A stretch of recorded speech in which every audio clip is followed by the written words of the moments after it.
आपने कितने साल की उम्र में चार चार लड़कियों से बात करना शुरू कर दिया था? मैंने मतलब 17-18 साल के अंदर में आ गया था। 13 साल का मैंने चालू कर दिया था ये। और 16-17 साल की उम्र तक में आपने चार चार लड़कियों से कॉल करना, जी भैया। बात करना शुरू कर दिया। जी, 2 माले की बिल्डिंग था, उसमें 10 कमरे थे और उसमें खाना भी चलता था, दारू भी चलती थी और व्यभिचार काम भी करवाते थे हम। कमी नहीं आ रही। जिस चीज में आप 13 साल की उम्र से 24 साल की उम्र तक आप फंसे थे, उस चीज से परमेश्वर ने आपको छुड़ा लिया है। 8 महीने हो गए, आप ना वो काम करते हैं ना दूसरों को आप उस काम करने के लिए आप प्रेरणा देते हैं। जी भैया। भाई आपका नाम क्या है? प्रदीप कुमार। और आप रहने वाले कहाँ के हैं? राजस्थान झुंझुनू जिला। राजस्थान झुंझुनू जिला से ये हैं और राजस्थान से ये आए हैं अपने जीवन की गवाही देने के लिए। इनका नाम प्रदीप कुमार है और इस भाई की गवाही है कि जब ये 13 साल के थे तभी से ये व्यभिचार में पड़ गए और इन्होंने लड़कियों से बातचीत करना शुरू किया फ़ोन से और धीरे धीरे इनकी जो आदत थी वो बढ़ती गई और ये ऐसे करके लगभग 4 लड़कियों से फ़ोन से बातचीत किया करते थे। जी भैया। 13 साल की उम्र में ये कैसे शुरुआत हुआ आपके जीवन में और आपकी लत कैसे कैसे बढ़ती गई? जी भैया, मैं स्कूल जाता था तब तो बच्चों के साथ खेलता था, तो लड़की लड़का दोनों साथ में खेलते थे, तो उसी समय से मेरा मतलब खेलते थे तो छुप छुप के खेलते थे, तो उसी समय से मेरा व्यभिचार उसके साथ में होने शुरू हो गया था धीरे धीरे। और उसके बाद में मैं कम नहीं हुआ, आगे बढ़ता गया मैं। फिर मैं धीरे धीरे ऐसे सोचा कि अब मेरा क्या होगा क्या नहीं होगा, पता नहीं चला मुझे कुछ भी। और फिर ये समझ नहीं पाए और उसके बाद ये धीरे धीरे करके उस लत में, जो कि बहुत गंदी लत है, उसमें धीरे धीरे करके ये बढ़ते गए और इन्होंने ऐसा करके लगभग 4 लड़कियों से इन्होंने फ़ोन में बात करना शुरू किया। जी भैया। और आपकी आदत इसी तरह लगातार बढ़ती गई? लगातार बढ़ती गई थी, कम नहीं हुआ। और इनका कहना है कि ये भाई अलग अलग सिम से अलग अलग फ़ोन नंबरों से लड़कियों से बातचीत किया करते थे और उनसे झूठ बोलकर पैसे भी मंगवाते थे।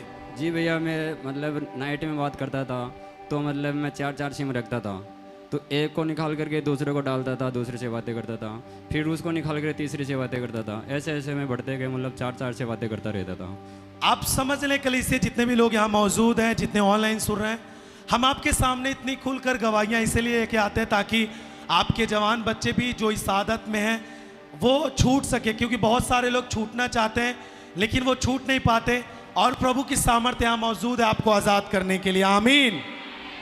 तो ये भाई 13 साल की उम्र से इनकी लत बढ़ती गई और धीरे धीरे करके 1 सिम से 2 सिम से 3 सिम से ऐसे करके अलग अलग सिम से ये अलग अलग लड़कियों से कॉल से बात किया करते थे और उनसे झूठ बोल करके ये खुद पैसे नहीं देते थे परंतु लड़कियों से ही पैसे मंगाया करते थे आप। जी भैया। आप क्या करते थे उन पैसों का? जी भैया, वो पैसों से मैं खुद खर्चा कर लेता था और उसके भी खर्चा कर देता था और यार दोस्तों के साथ में घूमता फिरता रहता था स्कूलों में। और इनका कहना है कि ये ऐसे ऐसे करके धीरे धीरे करके बहुत ज़्यादा गंदी लत में चले गए और लड़कियां इन्हें खुद ही अलग अलग जगहों पर ले जाके इनके पीछे पैसे खर्च करती थी और लड़कियां खुद पैसे खर्च करके इनके साथ रहती थी और ऐसा करके ये कई सालों तक अपनी इस उम्र को इसी तरह इन्होंने व्यतीत किया। जी भैया। और आपने लिखा है कि आप उनसे मिलने भी जाते थे? जी भैया, ऐसे मतलब नाइट में एक बार एक से मिलता था, एक बार दूसरे दिन तीसरे दिन, रोज़ का काम था मेरा ये नाइट में जाने का और सुबह 4 बजे वापस रिटर्न आता था, किसी को पता नहीं चलता था मैं कब आया कब गया और आके सो जाता था, सुबह लेट उठता था। और ऐसा करके आप लगातार प्रतिदिन की आपकी आदत थी? जी भैया। हर रात को आप 11 बजे जाते थे और सबसे मिलते थे, उसके बाद 4 बजे आप घर पर आते थे? जी भैया। आप एक बात बताएं कि इसी तरह जब आप लगातार आपका जीवन इसी तरह कंटिन्यू आपका दिनचर्या बनता गया, आपके जीवन शैली इसी तरह बनता गया, उस समय आपको क्या महसूस होता था? मैं भैया उससे मिलने के लिए जाता था तब तो मेरे को कुछ भी नहीं होता था, फिर उसके मिल के वापस आता था तब तो मेरे दिमाग में मतलब टेंशन सा रहता था और ऐसे सोचता था कि अब मैं क्या करूँगा क्या नहीं करूँगा, ऐसे सोचता रहता था सब दिन।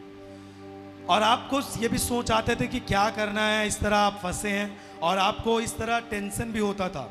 जी भैया। और आपने इसमें जो लिखा है कि आपके पैर और शरीर के अंग सही से काम नहीं करते थे? जी भैया काम नहीं करता था, मतलब मैं सोता रहता था हमेशा, और काम करता था तो मेरे को सांस में दिक्कत आती थी कि क्या करना क्या नहीं करना, मतलब वजन नहीं उठा पाता था मैं कोई चीज़ का। आप कोई भी वजन उठाने का काम, मेहनत का काम आप नहीं कर पाते थे? नहीं कर पाता था आपके भैया। पैरों में, शरीर के अंगों में प्रॉब्लम होती थी? जी भैया, कंपन होता था पूरा शरीर। आप इतना ज्यादा अपने शरीर को दूसरे के हाथ में दे चुके थे और कमजोर हो चुके थे कि आप कोई भी काम करते थे तो आपका शरीर कंपन करता था जी भैया। और आपको सांस लेने में भी प्रॉब्लम होती थी। जी और आपने लिखा है जब आपके घर वालों को पता चला कि आप लड़कियों से मिलने जाते रात में, तो आपके घर वालों ने डांटा भी था। जी भैया। एक उस समय क्या हुआ था जब आपके घर वालों ने डांटा, तो आपका रिस्पांस क्या था आपके घर वालों के प्रति? मम्मी ने और पापा ने मुझे बिठा करके समझाया था, लेकिन उस समय वो समझा रहे थे, मेरे को गुस्सा आ रहा था। मैंने बोला कि मेरे से नहीं रुक सकता मैं इस चीज़ से, आप चाहे मुझे कुछ भी बोलो। और आप उनको सीधा बोलते थे कि आप चाहे जो कुछ भी बोलें, जो कुछ भी समझाएं, मैं ये काम करूंगा, ये काम मुझसे नहीं रुकेगा। जी भैया। ऐसा करके आपने उनको जवाब दिया। जी। और उसके बाद फिर आप अपने घर से 40 किलोमीटर दूर एक मार्केट में होटल पर आप रुक गए। जी भैया, मैं स्कूल में गया था, उस स्कूल से मेरे को टीचर ने पता चला, टीचर को भी पता चल गया था, तो टीचर ने मेरे को स्कूल से बाहर कर दिया था। तो दोपहर की छुट्टी में और निकल के और बैग उठा करके और मैं बाहर चला गया था, 40 किलोमीटर दूरी से के मार्केट सिटी में चला गया था। और फिर आपके माँ बाप, आपके घर वाले कॉल कर रहे थे और आप कॉल नहीं उठा रहे थे? नहीं उठा रहा था। 2 दिन तो मैंने स्विच ऑफ रखा था, फिर उसके बाद मैंने खोला तो मम्मी का कॉल गया, तो फिर मेरे को बोला कि स्कूल से कुछ शिकायत आई है आपकी और आपको घर पे आने का है। तो बोला कि ठीक है आऊँगा मैं। तो मेरे दूसरे दिन नहीं आया, तीसरे दिन घर पे पहुंच गया था मैं। फिर आप जब आप घर से और स्कूल से चले गए थे, तीसरे दिन आप घर पर वापस आए। जी भैया। आप 2 दिन तक लगातार बाहर ही रहे। जी। और आपने कॉल नहीं उठाया? नहीं उठाया किसी का। समझ पा रहे कलीसिया, इस तरह इनकी कंडीशन थी। इन्होंने लिखा है तो ये भाई कहते थे कि मैं लड़कियों से बात किए बिना नहीं रह सकता, खाना नहीं खाते थे, लेकिन ये जरूर लड़कियों से बातचीत करना, उनके साथ रहना इनका प्रतिदिन का आदत बन चुका था। जी भैया, मैं खाना नहीं खाता था, सिर्फ मैं ऐसे, मेरे को बोलते थे सब ऐसे ही बोलता था कि मैं खाना बिना रह सकता हूँ, लेकिन लड़कियों से बात बिना नहीं रह सकता मैं। और इस कारण से आपने लिखा है कि धीरे धीरे करके जब आप इसी तरह लगातार बढ़ते गए तो आपका दिमाग भी सही से काम नहीं करता था। जी भैया, टेंशन में गुजर रहता था सब दिन। क्या चीज़ का आपको टेंशन होता था? क्या चीज़ें आपके माइंड में चलती थी? ये चीज़ ये काम करता था तो मुझे कुछ भी नहीं दिखता था सामने, और सब दिन मैं मतलब नई नई लड़कियों से ही बातें करने का सोचता था मैं। आपने कितने साल की उम्र में 4 लड़कियों से बात करना शुरू कर दिया था? मैंने मतलब 17-18 साल के अंदर में आ गया था, 13 साल का मैंने चालू कर दिया था ये प्रोग्राम। और 16-17 साल की उम्र तक में आपने 4 लड़कियों से कॉल करना, जी भैया। बात करना शुरू कर दिया। जी।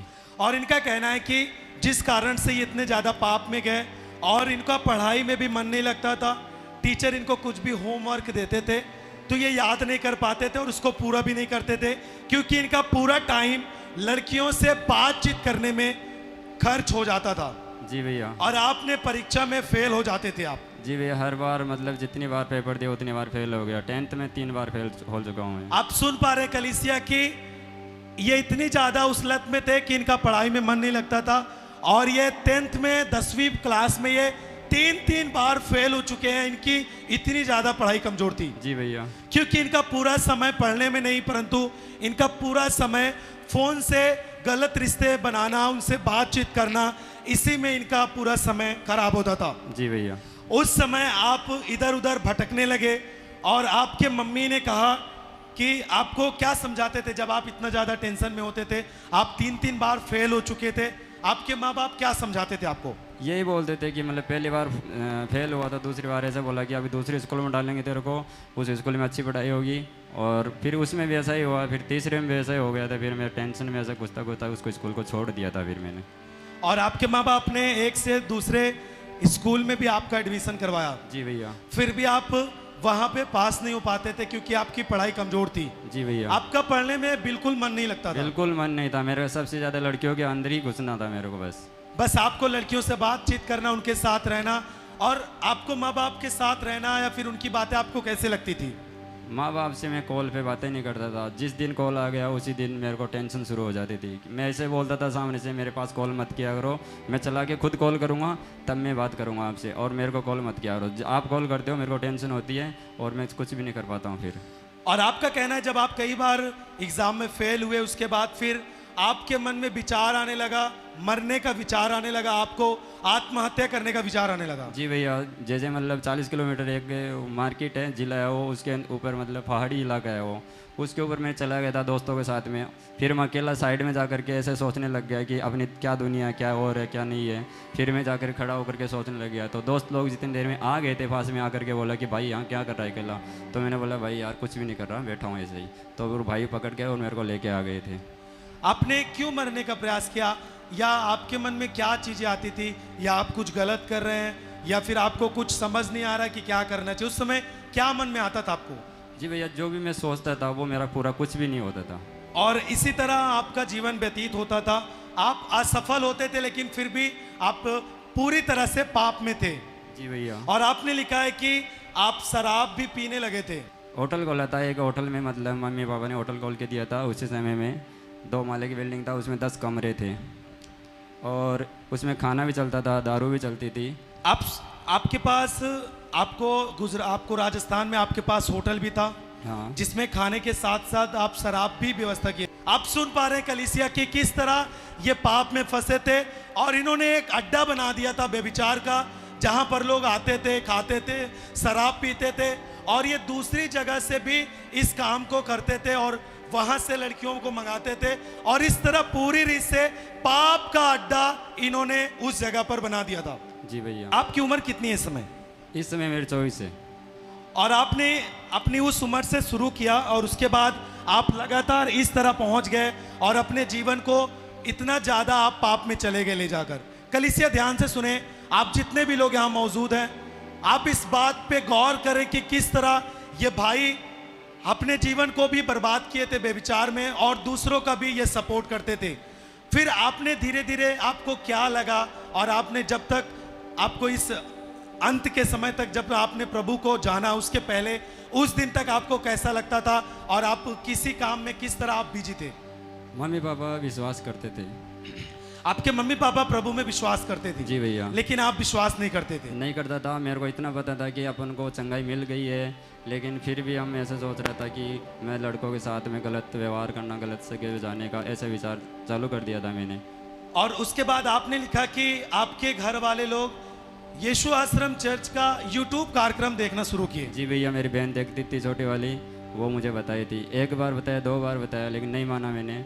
तीसरी बार वो मुझे बोला कि एक बार तुम मन लगा के देख इसको, क्या चीज़ है इसमें, समझेगा तब पता चलेगा। और ध्यान से सुने कलीसिया, ये राजस्थान से आए हैं, और राजस्थान में ही इन्होंने यूट्यूब पर जो आज का कार्यक्रम जैसे चल रहा है ये ऑनलाइन है, और ये इनकी बहन अपने घर से राजस्थान से ऑनलाइन मीटिंग देखती थी, और इनको कई बार बहन ने इनको सजेस्ट किया, सलाह दिया कि आप यीशु आश्रम मिनिस्ट्री का वीडियो यूट्यूब कार्यक्रम पर देखें। जी भैया। और उन्होंने कई बार आपको बोला, जी भैया, लेकिन आपने देखने के लिए मना कर दिया।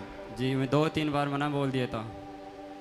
फिर उसके बाद फिर उसने मेरे को तीसरी या चौथी बार मेरे को बताया, तो मैंने उसको देखा। तो मतलब पास्टर पापा जी ने कुछ वचन दे रहे थे, तो वही विचार के बारे में वचन चल रहा था। उसी समय वो टीचिंग मेरे को अच्छा लगा था, और मैं समझ रहा था कि एक वचन को 2 या 3 बार बताते थे, तो मेरे वचन वो लग गए थे उसी दिन से। फिर मैं काम पे चला गया था।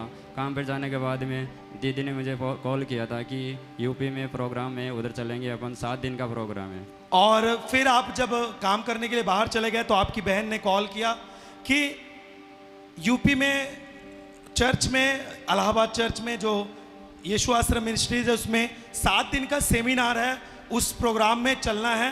फिर आपने क्या कहा अपने बहन को?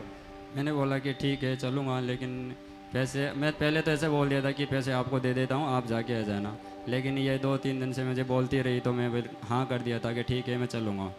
और फिर आपने मन बनाया, और पहली बार आप अक्टूबर के सेमिनार में इस चर्च में मौजूद हुए। जी भैया। उसके पहले आपने कई बार यूट्यूब पर ऑनलाइन मीटिंग अटेंड किए थे। जी भैया। आप एक बात बताएं, जब यहाँ पर आप आ रहे थे उस समय आपका मन कैसे हुआ घर से? मैं इधर आ रहा था तब तो रास्ते में, मतलब मैं दिल्ली आने के बाद में मेरे को मतलब दिमाग में ऐसे अलग फील आ रही थी। मतलब मेरे को ऐसा पीछे से कोई खींच रहा है, इस तरीके से लग रहा था मेरे को, और मन नहीं कर रहा था, और पसीना आ रहा था। मैं किसी को बता नहीं पा रहा था, बताया भी नहीं था मैं किसी को। मैं मेरे मन में ही सोच रहा था क्या करूँ क्या नहीं करूँ, अभी वापस चलने का अपन को। लेकिन फिर भी दीदी भी बोला था कि चलेंगे अपन सब, ठीक है वो चलते हैं। फिर आए थे इधर आने के बाद में भी मैं 3 दिन तक प्रोग्राम में बैठा था इधर। 3 दिन में मेरे को कुछ भी समझ में नहीं आ रहा था, टेंशन में गुजरा था।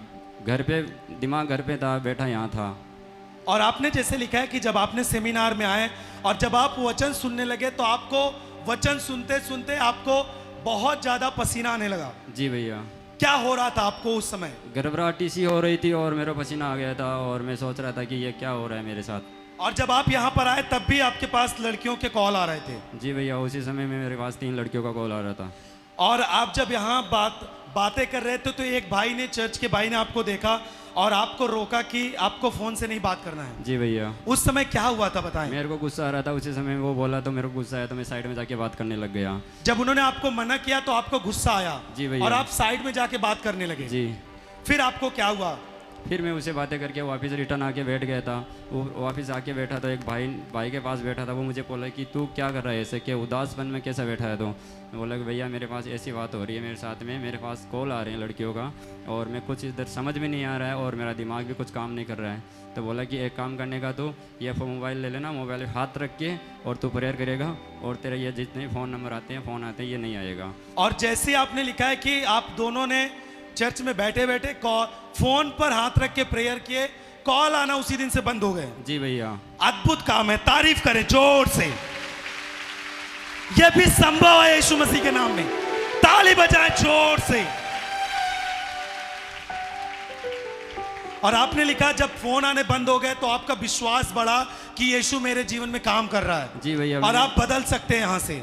जी भैया, ऐसे ही सोचा। फिर आपने लगातार वचनों को ध्यान से सुनना शुरू किया उसी दिन से? जी भैया, मैं 3 दिन तो कुछ समझ में नहीं आया, लेकिन फिर उसके बाद मेरे जीवन में काम करने लगे वचन।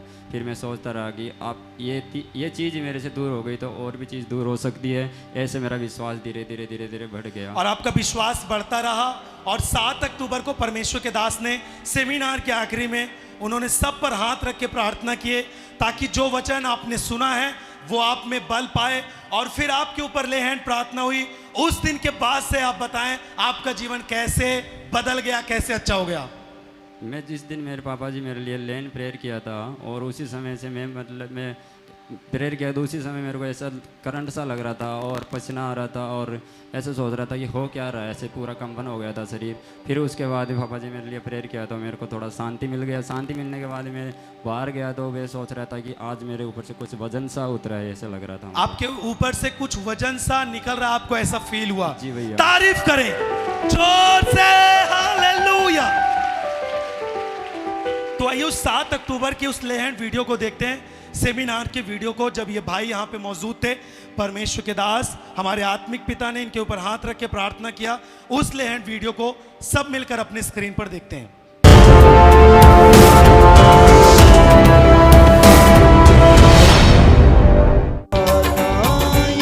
होगी वो दीवार गिराता, अपने लोगों को फतिहा दिलाता।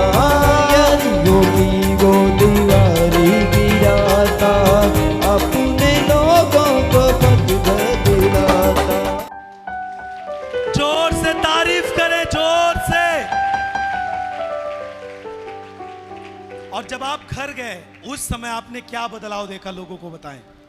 जी भैया, मैं यहाँ से गया तब मेरे को यहाँ से ही बदलाव हो गया था। घर पे जाने के बाद में मतलब अलग अलग लोग जो मेरे को अलग से दिखने लग गए थे कि ये अपना यहाँ आ गए। मतलब लोग पाप में पड़े हुए भी मुझे बुरे लग रहे थे कि कोई साथ में बैठता था तो भी मेरे को बुरा लगता था ऐसा। यहाँ से जब आप अपने घर गए प्रेयर के बाद, आपको वो चीजें जो आप पहले करते थे वो आपको अब देखने में बुरी लगने लगी थी? जी भैया, मेरे फ़ोन पे भी फ़ोन आते रहते थे, लेकिन मैंने पूरे फ़ोन नंबर भी मतलब उस कॉल पे कॉल नहीं आता अभी, और वो फ़ोन पे नंबर भी काट दिया मैंने, सब काम कर दिया। तो फ़ोन आ रहा ही नहीं है तो मैंने फ़ोन नंबर काट दिया। और आपने वो फ़ोन भी आपने बंद कर दिए, सिम भी। और जो आपके पास कॉल्स आते थे, बात आपको लड़कियों से करते थे, और जो आप, और आज 8 महीने हो गए हैं आप पाप की लत से बिल्कुल आज़ाद हैं। जी भैया। तारीफ करें ताली बजा के।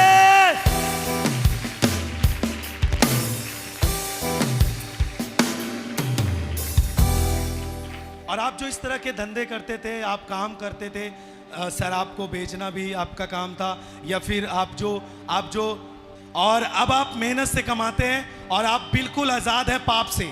जी भैया, मैं अभी बाहर जाता हूँ, ग्रेनाइट मशीनें वगैरह चलाता हूँ, वैसे पत्थर वगैरह काटते हैं अभी। तो अभी मेरे को मेहनत करके खाता हूँ, वो पैसे मेरे को बचता था अभी, और घर पे भी बेचता हूँ, और मेरे हर काम में काम आता है मेरे पैसे, अभी कोई कमी नहीं आ रही इसी जिस समय चीज में आप 13 साल की उम्र से 24 साल की उम्र तक आप फंसे थे, उस चीज से परमेश्वर ने आपको छुड़ा लिया है। 8 महीने हो गए हैं, आप ना वो काम करते हैं ना दूसरों को आप उस काम करने के लिए आप प्रेरणा देते हैं। जी भैया, आप बिल्कुल चंगे हो चुके हैं, बिल्कुल चंगा हो बिल्कुल गया। पाप से आजाद हो चुके हैं। बिल्कुल आज़ाद हो गया भैया। अब आपको लोग जब दिखते हैं इस तरह काम में, आपको कैसा लगता है? बुरा लगता है भैया, और ऐसे मेरे को पहुंचता है कि तू भाई ऐसा पहले कैसा था अब कैसा हो गया। एक भाई जो भाई विचार में बहुत ज़्यादा पड़ा, वो मेरे को बोलता है भाई, अब भी मेरे को कॉल करके बोलता है कि ये यहाँ पे आ जा, लेकिन मैं उसको बोलता हूँ भाई चाहे मेरे से बात करना बंद कर दे, मैं नहीं आ पाऊंगा वहाँ जगह पे। ये आपके जीवन में बदलाव किसने लाया है? प्रभु यीशु ने लेके आया। यीशु मसीह के लिए जोर से ताली बजाएं जवान लोग, हाथों को उठा के हालेलुया। Hallelujah, hallelujah, hallelujah. आप एक बात बताएं भाई कि जितने भी जवान लोग यहाँ पर हैं, आपके जीवन में इतना बड़ा बदलाव हुआ जो किसी के बस का नहीं था, केवल प्रभु यीशु मसीह ने आपके जीवन में ये काम किए हैं। तो आप जितने भी जवान लोग यूट्यूब फेसबुक पर देख रहे हैं, जितने आपके सामने बैठे हैं, उनको क्या सलाह देंगे आप अपनी गवाही के द्वारा? मैं यही बोलना चाहता हूँ सभी भाइयों और बहनों को कि मेरे को जैसे छुटकारा मिला इस चीज़ से, तो आप सभी को मिल सकता है। ये प्रभु आशीष देता है, ये उसी के पास ही सब कुछ है, और किसी के पास नहीं मिल सकता है। और जैसे मेरे को आशीष दिया वो वैसे आपको भी देगा, और वह विचार से अलग करेगा, और हर एक काम से दूर करेगा, गलत कामों से दूर करके रखेगा वो।